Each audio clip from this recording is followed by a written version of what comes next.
الحمد للہ رب العالمین والصلاة والسلام علی اشرف الانبیاء والمرسلین وعلی آلہ وصحبہ اجمعین اما بعد۔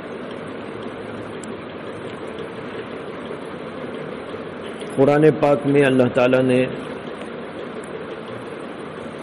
جو احکامات دیے ہیں ان احکامات میں سے ایک حکم ہے تقوی اختیار کرو۔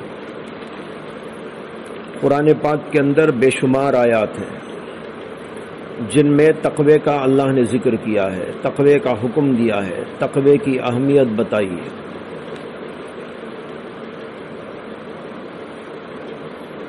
اور یہ آیات ہم لوگ پڑھتے بھی رہتے ہیں، یا ایھا الذین آمنوا اتقوا اللہ، یا ایھا الذین آمنوا اتقوا اللہ حق تقاتہ، یا ایھا الذین آمنوا اتقوا اللہ وکونوا مع الصادقین۔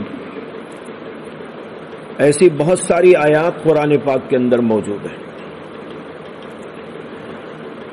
اور ان آیات کی روشنی میں یہ معلوم ہوتا ہے کہ تقوی اختیار کرنا اسی طرح فرض ہے جس طرح نماز پڑھنا فرض ہے، زکوٰۃ دینا فرض ہے اور احکامات پر چلنا فرض ہے، اسی طرح تقوی اختیار کرنا بھی اہم ترین کام ہے اور فرض ہے۔ تقوی کسے کہتے ہیں؟ اس کا ترجمہ حضرت مولانا ابو الحسن علی ندوی نور اللہ مرقدہ نے عجیب کیا ہے، مجھے بڑا پسند آیا۔ حضرت نے فرمایا کہ اس کا ترجمہ ہے لحاظ کرنا۔ کیا ہے؟ لحاظ کرنا، اللہ کا لحاظ کرو، اتقوا اللہ، اللہ کا لحاظ کرو۔ جیسے کہتے ہیں نا بھائی، باپ کا لحاظ کرو، ماں کا لحاظ کرو، ذرا استاد کا لحاظ کرو۔ یہ ایسا جامع ترین ترجمہ ہے، اور قرآن کریم کی ان آیات کی تشریح ہے کہ جس کے اندر اس کے سارے معنی کھپ جاتے ہیں۔ عام طور پر اس کا ترجمہ کرتے ہیں اللہ سے ڈرو، حضرت کہتے ہیں اس کا معنی ہے لحاظ کرو۔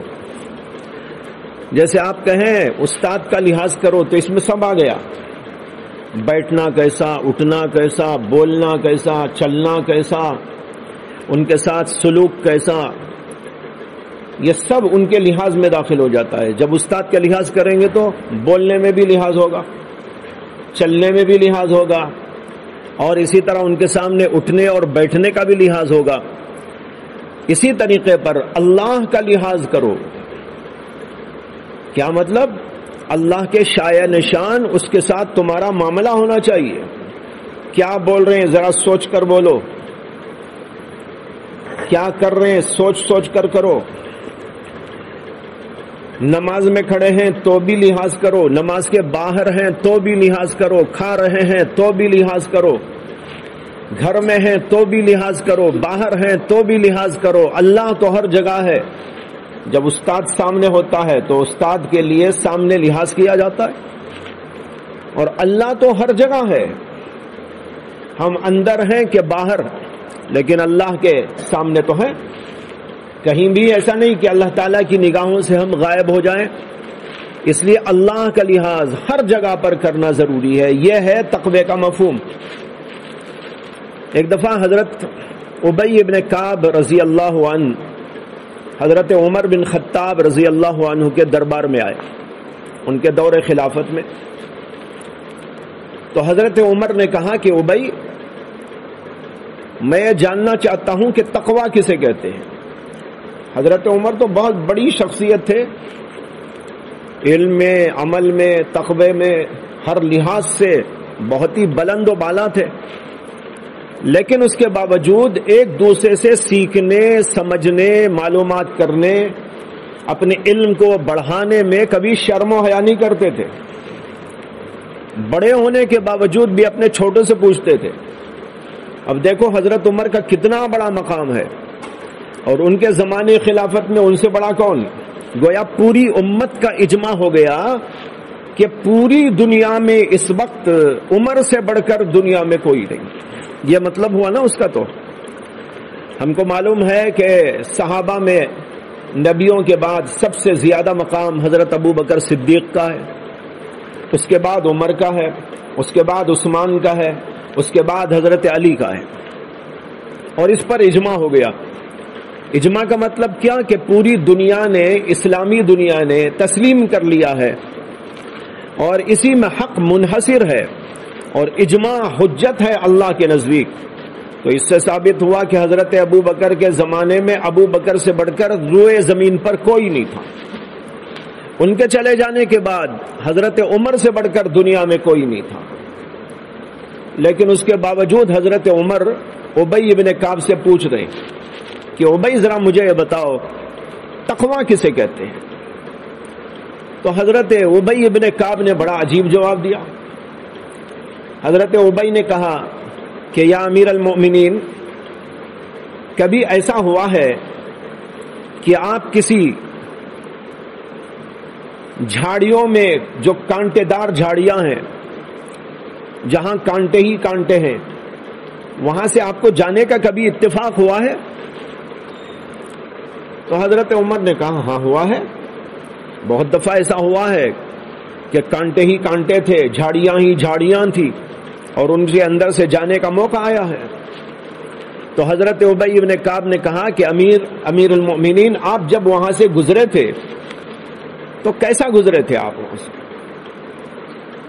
حضرت عمر نے کہا کہ بھئی اس طرح گزرا تھا، احتیاط کے ساتھ کپڑوں کو سمیٹ لیا تھا، بدن کو بھی سکیڑ لیا تھا، ایسا دب دب کے کانٹوں کے اندر سے گزر گیا تاکہ کوئی کانٹا جسم میں نہ لگ جائے، ہاتھ پیر میں نہ لگ جائے، اپنی چادر میں، کپڑے میں نہ لگ جائے۔ اس طریقے سے اپنے آپ کو بچتے بچاتے وہاں سے لے کے گیا۔ حضرت ابی ابن کعب کہنے لگے ذاک التقیٰ، اسی کا نام تقویٰ ہے۔ کہنے لگے اسی کا نام تقویٰ ہے۔ کیا مطلب؟ ڈر ڈر کے زندگی کرنا، جیسے کانٹوں میں گھستے ہوئے آپ ڈرتے ہیں کانٹا چبھ نہ جائے، اسی طرح دنیا میں زندگی کرتے ہوئے اپنی ہر چیز کو کنٹرول میں رکھنا، آنکھ کو کنٹرول میں، زبان کو کنٹرول میں، ہاتھ پیر کو کنٹرول میں، کہیں کوئی غلط جگہ پھنس نہ جائے۔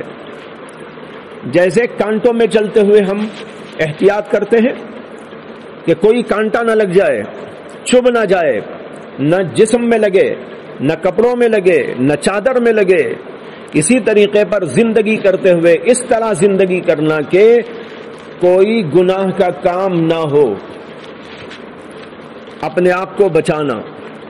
یہ ہے اللہ کا لحاظ کہ اللہ تعالیٰ دیکھ رہے، میری آنکھوں کو بھی دیکھ رہے، میرے کانوں کو بھی دیکھ رہے، میرے دل کو بھی دیکھ رہے، ہر چیز کو دیکھ رہے ہیں، اور میں اگر کوئی غلط کام کروں گا تو اللہ کی نگاہ میں آ جاؤں گا۔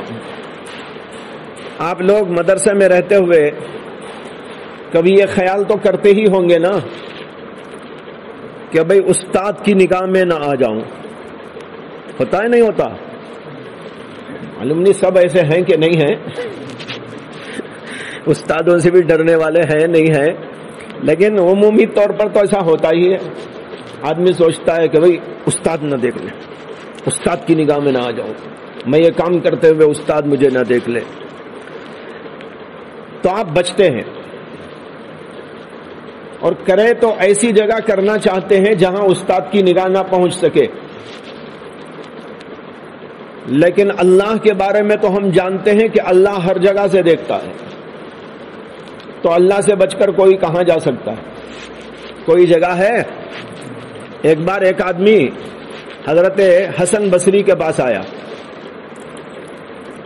اور آ کر کہنے لگا کہ میں گناہ بہت کرتا ہوں، گناہ مجھ سے چھوٹتا نہیں ہے، حضرت کچھ بتائیے کہ میں کیا کروں، سمجھ میں نہیں آتا ہے، پریشان ہوں۔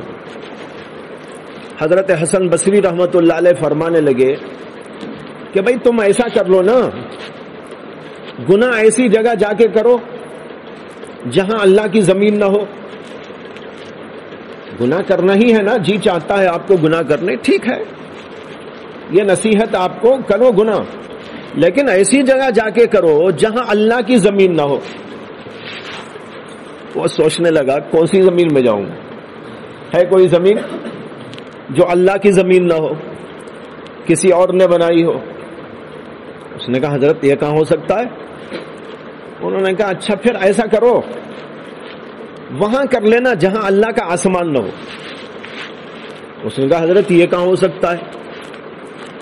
اس نے کہا اچھا بھئی یہ بھی نہیں ہو سکتا تو اچھا ایک اور بات بتاتا ہوں، ایسا کرو کہ اللہ کا کھانا نہ کھاؤ، اس کا کھانا چھوڑ کے کرو، تم اپنا کھاؤ اللہ کا نہ کھاؤ، اللہ کا کھائے بغیر جا کے گناہ کر لو۔ اس نے کہا حضرت اللہ کا نہ کھائیں تو کس کا کھائیں؟ جو وہ دیتا ہے وہی تو کھاتے ہیں، تو یہ کیسا ہو سکتا ہے کہ ہم اللہ کا نہ کھائیں اللہ کا نہ پیئیں؟ حضرت حسن بصری نے کہا جب کوئی زمین وہ نہیں جو اللہ کی نہیں، کوئی آسمان ایسا نہیں جو اللہ کا نہ ہو، کوئی کھانا ایسا نہیں جو اللہ کا نہ ہو، کوئی پانی ایسا نہیں جو اللہ کا نہ ہو، اور تو اسی کی زمین پر رہ کر، اسی کے آسمان کے نیچے بسیرا کر کے، اسی کا کھانا کھا کر، اسی کا پانی پی کر اس کی نافرمانی کرنا چاہتا ہے؟ یہ کہا تو اس کا دل کام گیا، اس نے کہا آج سمجھ میں آ گئی ساری بات۔ اس نے حضرت کے ہاتھ پر توبہ کی اور کہا کہ آج سے کبھی گناہ نہیں کروں گی۔ یہ ہے اپنے دل کو سمجھاؤ اس طرح، جب گناہ کا مادہ پیدا ہو، گناہ کا جذبہ پیدا ہو، کبھی آنکھ غلط دیکھنا چاہے، زبان غلط بولنا چاہے، غیبت کرنا چاہے، چغلی کھانا چاہے، جھوٹ بولنا چاہے، یا کان سے غلط بات سننا چاہیں، گانا سننے کی طلب ہونے لگے، کچھ میوزک سننے کی طلب ہونے لگے، آنکھوں سے غلط چیزیں دیکھنے کا شوق ہونے لگے، موبائل فون کا غلط استعمال کر کر کے اپنے جی کو بہلانا جی چاہے، اس وقت یہ کہو ارے بھائی ٹھیک ہے اے میرے نفس کر گناہ، لیکن وہاں جا کے کر جہاں خدا کی زمین نہیں۔ نفس کو بولو، نفس سے بھی خطاب کرنا چاہیے، کبھی کبھی اس سے بولنا چاہیے اچھا تو مجھے یہ شوق دلاتا ہے، تو مجھ سے یہ گناہ کروانا چاہتا ہے، تو مجھے اس طرح بہکانا چاہتا ہے، مجھے خدا کی نافرمانی میں لگانا چاہتا ہے، اچھا کر لے گناہ ٹھیک ہے، لیکن وہاں جا کے کر جہاں خدا کی زمین نہیں، وہاں جا کے کر جہاں خدا کا آسمان نہیں، اور پھر اللہ کا کھانا چھوڑ دے، پانی اللہ کا چھوڑ دے، اس کی نعمتیں چھوڑ دے، اس میں اور بھی ملا سکتے ہیں۔ آپ کہہ سکتے ہیں ہوا آ رہی ہے اللہ کی طرف سے، اس ہوا کو سانس کے لیے استعمال نہ کر، پھر گناہ کر۔ روشنی اللہ کی طرف سے آ رہی ہے، اس لیے آنکھیں بند کر کے روشنی سے دور ہو جا اور پھر گناہ کر۔ کہاں تک کوئی کر سکتا ہے؟ ایک پر بھی نہیں کر سکتا عمل۔ تو پھر اپنے نفس کو بولو خدا کی کھاتا ہے، خدا کی پیتا ہے، اس کی زمین پہ رہتا ہے، اس کے آسمان کے نیچے پلتا ہے، اس کی نعمتوں سے لطف اندوز ہوتا ہے، اس کی روشنی سے فائدہ اٹھاتا ہے، اس کی ہواؤں سے فائدہ اٹھاتا ہے اور پورا زندہ رہتا ہے، اور پھر اسی کی نافرمانی کرتا ہے۔ میں تجھے نافرمانی کرنے نہیں دوں۔ یہ ہے بھائی تقویٰ، اللہ کا لحاظ، اس طریقے پر اپنے آپ کو بچانا۔ اس کو حضرت ابی ابن کعب نے کہا ذاک التقیٰ، یہ ہے تقویٰ، بچنا، جیسے کہ کانٹوں سے اپنے آپ کو بچاتے ہو اور کانٹوں دار جھاڑیوں میں گھستے ہوئے اپنے آپ کو محفوظ کرتے ہو، اسی طریقے پر دنیا میں رہتے ہوئے جو مختلف کانٹے ہیں، دنیا میں بھی کانٹے ہیں، کفر کا کانٹا، کہیں آپ جا رہے ہیں عورت آ رہی ہے کانٹا ہے، اس کو کانٹا سمجھو، گانا کان میں پڑ رہا ہے سمجھو کہ کانٹا آ رہا ہے، بچو اس سے، بھاگ جاؤ۔ حضرت عبداللہ بن عمر ایک بار جا رہے تھے، ان کے شاگرد حضرت نافع ان کے ساتھ میں تھے، جب جا رہے تھے تو ایک جگہ سے کسی آدمی کے گانے کی آواز آ رہی تھی۔ اس زمانے میں آدمی گاتے تھے، وہی سلسلہ تھا، کوئی ایسا آلہ تو تھا نہیں کہ لے کے بیٹھ جاؤ، جیسے کہ آج کل موبائل لے لیا یا کوئی اور چیز ایسے لے کے بیٹھ گئے، وہاں تو آدمی بیٹھ کے گاتے تھے، بجاتے تھے۔ تو ایک آدمی کوئی بیٹھ کے گائے بجا رہا تھا، تو حضرت عبداللہ بن عمر رضی اللہ عنہ دور ہو گئے کنارے پہ چلے گئے اور انگلیوں کو کانوں میں رکھ لیا، اور پھر اس کے بعد کچھ آگے بڑھنے کے بعد نافع سے کہا ذرا دیکھو آواز آ رہی ہے کہ ابھی؟ نافع نے کہا حضرت ابھی آواز آ رہی ہے، گانے کی آواز آ رہی ہے۔ پھر کان میں رکھ کر چلتے رہے چلتے رہے چلتے رہے، پھر اور آگے جانے کے بعد کہا نافع آواز آ رہی ہے؟ انہوں نے کہا نہیں حضرت اب نہیں آ رہی ہے۔ تب انہوں نے کانوں سے انگلیاں کو نکالا، یعنی کانوں کی حفاظت۔ جا رہے ہیں، آنکھ پڑ رہی ہے کہیں، نہیں اسے نیچے کرو، آنکھ نیچے کرو، حفاظت کرو، اور سمجھو کہ وہ چیز جو سامنے آ رہی ہے وہ میرے لیے کانٹا ہے، چبھ گیا تو میں گیا۔ اس طرح اپنی ہر چیز کی حفاظت، اس کا نام ہے تقوی۔ یہاں میں نے تقوی کا باب کھولا تو یہ باتیں ذہن میں آ گئی، اس کو عرض کر دیا۔ حضرت اسامہ بن شریک سے مروی ہے کہ رسول اللہ صلی اللہ علیہ وسلم نے ارشاد فرمایا کہ جس کام کو اللہ تعالیٰ تمہارے لیے ناپسند کرتے ہیں، اپنی تنہائی میں بھی اس کام کو مت کرو، یہ ہے تقوی۔ اسی لیے قرآن کریم کے اندر یہ آیا ہے کہ یخشون ربہم بالغیب، یخشون ربہم بالغیب، یہ اللہ کے نیک بندے ایسے ہیں جو تنہائیوں میں بھی اللہ سے ڈرتے ہیں۔ سامنے ڈرنا تو بہت آسان ہے، بھائی وہ دیکھ رہا ہے، یہ دیکھ رہا ہے، یہ دیکھ رہا ہے، میرا دوست دیکھ رہا ہے، میرا دشمن دیکھ رہا ہے، میرا ساتھی دیکھ رہا ہے، استاد دیکھ رہا ہے، باپ دیکھ رہا ہے، ماں دیکھ رہی ہے، لوگ دیکھ رہے ہیں، گناہ سے بچ جاتا ہے۔ لیکن کمال تو یہ ہے یخشون ربہم بالغیب، تنہائی میں اللہ سے ڈرو۔ وہاں سوچو کہ یہاں کوئی دیکھے کہ نہ دیکھے، لیکن میرا رب تو مجھ کو دیکھ رہا ہے۔ الم یعلم بان اللہ یری، اللہ کہتے ہیں کیا جانتا نہیں انسان کہ اللہ اس کو دیکھ رہا ہے؟ الم یعلم بان اللہ یری، انسان کو پتہ نہیں ہے کہ اللہ اس کو دیکھ رہا ہے۔ اور ایک جگہ یہ بھی کہا کہ لوگوں سے چھپ کر تو گناہ کرتے ہیں، لیکن میرے سامنے گناہ کرتے ہیں۔ لوگوں سے تو چھپتے ہیں، لیکن اللہ سے چھپیں گے کیسا؟ کوئی اللہ سے چھپ سکتا ہے؟ نہیں چھپ سکتا۔ اس لیے یہ ذہن میں ہونا چاہیے کہ ہم کہیں بھی ہو اللہ ہم کو دیکھ رہا ہے۔ رسول اللہ صلی اللہ علیہ وسلم فرماتے ہیں جس کام کو اللہ تعالیٰ تمہارے لیے ناپسند کرتے ہیں، اپنی تنہائی میں بھی اس کام کو نہ کرو۔ لوگوں کے سامنے تو بچ جائیں گے، لیکن تنہائی میں بچنا کمال ہے۔ امام ابو حاتم کہتے ہیں عقل و سمجھ رکھنے والے پر واجب ہے کہ اسے معلوم ہو کہ عقل کے لیے کچھ احکام اور نواہی ہیں جن کا جاننا ضروری، اور ان کو ان کے اوقات پر استعمال کرنا عام اور اوباش قسم کے لوگوں سے امتیاز رکھنے کے لیے لازم ہے۔ اور میں اس کتاب میں آگے یہ ذکر کروں گا کہ عقل کے اوامر اور نواہی کے 50 شعبے ہیں، تاکہ کتاب 50 ابواب پر مشتمل ہو اور ہر باب سنت نبوی علی صاحبہ الصلاۃ والسلام پر مبنی ہو۔ پھر ہر سنت کے ذکر کے بعد ہم حسب توفیق اس پر گفتگو کریں گے۔ یہ امام ابو حاتم ابن حبان جو بہت عظیم الشان محدث گزرے ہیں، متقدمین میں سے ہیں، ان کی کتاب ہے۔ امام ابو حاتم ابن حبان، یاد رہے گا نام؟ کل پوچھوں گا کتنوں کو یاد ہے۔ امام ابو حاتم ابن حبان البستی ان کا پورا نام ہے۔ ان کی لکھی ہوئی یہ کتاب ہے، اس کا نام ہے روضۃ العقلاء و نزہۃ الفضلاء۔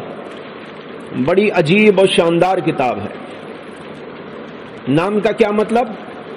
روضۃ العقلاء، روضہ کہتے ہیں باغ، روضہ کے معنی باغ، روضۃ العقلاء عقل مندوں کا باغ، وہ نزہۃ الفضلاء اور فضیلت رکھنے والے لوگوں یعنی فضلاء کا، علماء کا، فضلاء علماء کو بولتے ہیں، علماء کا نزہہ، نزہہ کے معنی ہے تفریح۔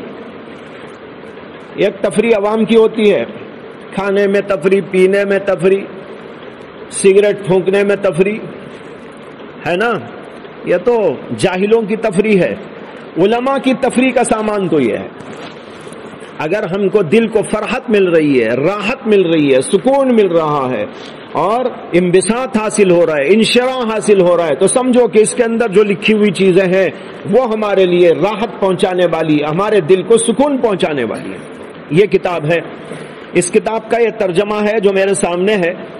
یہاں حضرت نے کتاب شروع کرتے ہوئے یہ بتایا ہے کہ میں اس کتاب کو 50 ابواب پر لکھنے والا ہوں، اور اس میں قرآن کریم اور حدیث رسول اور دیگر علماء کی باتیں، حالات، واقعات، اقوال وغیرہ وغیرہ ذکر کیے گئے ہیں تاکہ اس کو پڑھ کر ایک انسان جو ہے اللہ سے ڈرنے والا، اللہ سے محبت کرنے والا، آخرت کی فکر کرنے والا، تقوی و طہارت والا بن جائے.